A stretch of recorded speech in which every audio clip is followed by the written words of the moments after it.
একটু বলেন বলেন কি সমস্যা বলেন কি বলবো, বলেন বলেন। মিরপুর পাম্পে তেল দিচ্ছে না কো, এই জন্য জনগণ সব রাস্তা অবরোধকারী দাঁড়িয়ে আছে। 8টায় তেল দেওয়ার কথা, এখন বেলা বাজে 10টা, এখনও তেল দেওয়ার কোনো ই নাই।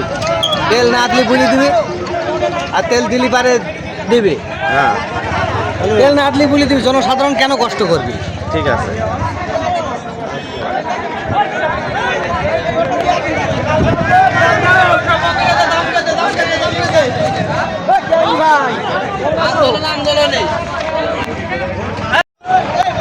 না খেয়ে না দে কৃষকরা এক পর্যায়ে আন্দোলন শুরু করেছে। হাইরোডের সমস্ত গাড়ি ঠেকিয়ে তারা আন্দোলন